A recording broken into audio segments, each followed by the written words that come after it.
According to the Alzheimer's Association's 2025 report, a whopping 7.2 million Americans over the age of 65 have some sort of dementia. That jumps to an astounding and concerning 75% for those over the age of 75. That's why when I run across something hopeful for a change, I'm keen to share it. Recently, the British newspaper The Independent reported on the discovery of 2 natural compounds that just might protect the brain against Alzheimer's. Let's talk for a few minutes about what was found.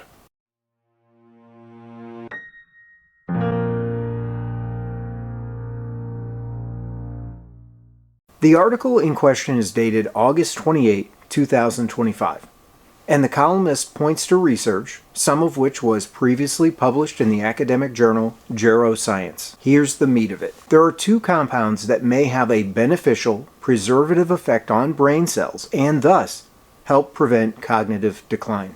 The first is the ponderously named Epigallocatechin gallate, abbreviated EGCG. It's one of a class of plant constituents called polyphenols. Also, and more importantly, EGCG happens to be an anti-inflammatory and a potent antioxidant. We've spent time on the latter in past videos, so if you want to get into the nitty-gritty of antioxidants, see some of those. Suffice it to say here that it's a class of chemical that can reduce oxidative stress, which, let's just say, is a bad byproduct of our exposure to environmental toxins as well as to our normal metabolism. The easiest illustration to think of is that of rust on iron. Our bodies don't rust, of course, but just as rust is bad for the appearance and integrity of iron, oxidation in our bodies can cause problems as well. The increase of dreaded free radicals is harmful to cells,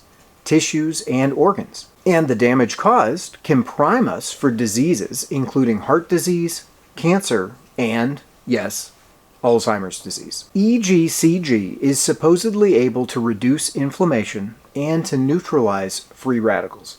So it's said that it has the capability of supporting things like brain and cardiovascular health. And remember, poor cardiovascular health is a disposing factor for Alzheimer's as well. So how do you get a hold of this stuff? Well, the most natural delivery mechanism is via green tea, in which it is evidently abundant.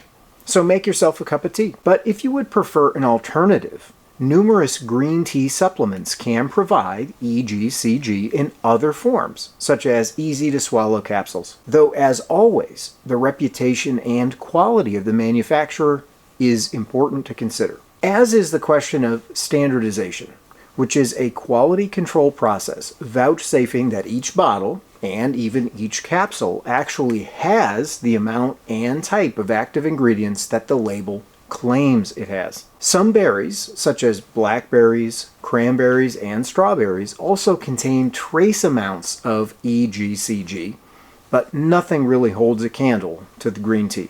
Okay, I said that there were 2 salubrious substances. The second, according to the article, is nicotinamide, also called niacinamide. It is a water-soluble B3 vitamin. Now, in grade school science classes, I memorized B3 under the shorter name niacin. Evidently, niacin and nicotinamide are both forms of B3, but they differ in their chemical structure and in their uses.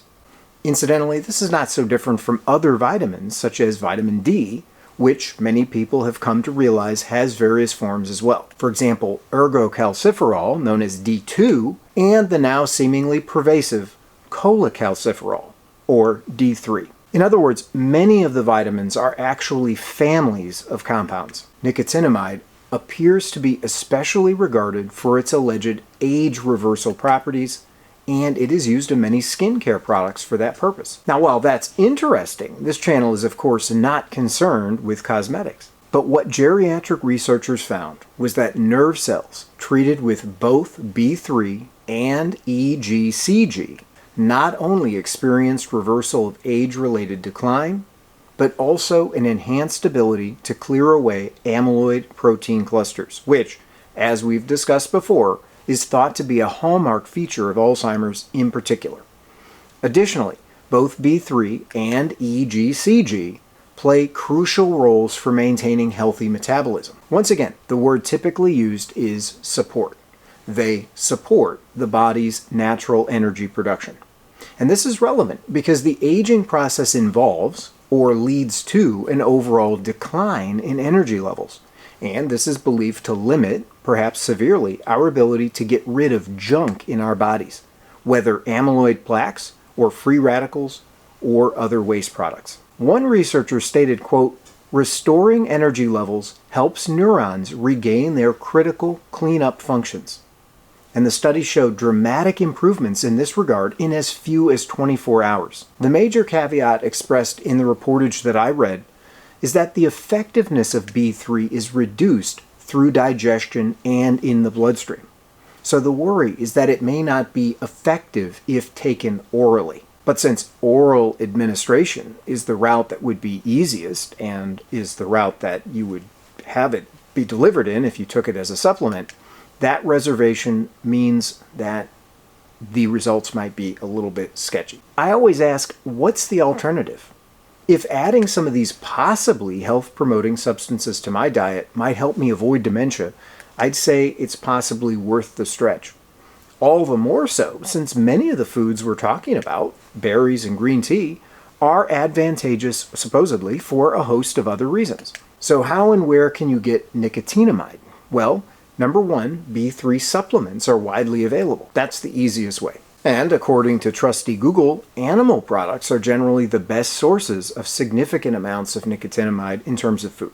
So here we're talking about meat, mainly beef liver and poultry, such as chicken and turkey, but also fish like butterfish, mackerel, salmon, and tuna, as well as green vegetables, avocado, broccoli, cucumbers, cabbage, green lentils, green peas, and green soybeans.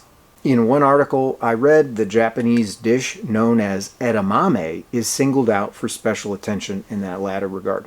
Cow's milk also contains high levels of nicotinamide, though many people, me included, are down on or intolerant of dairy products and so avoid them for unrelated reasons. If you're interested in giving these ideas a whirl, remember to try to combine these compounds for a 1-2 punch. Some serving ideas?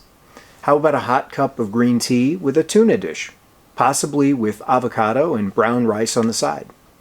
Or make yourself a lean chicken breast or turkey sandwich, on some sort of whole grain bread, preferably. You can even try a cold brewed green tea to switch things up. And for the specifics of how to create that, also called a cold infusion, I have a separate video. And for dessert? Well, skip the sugary junk foods and go right for a helping of berries.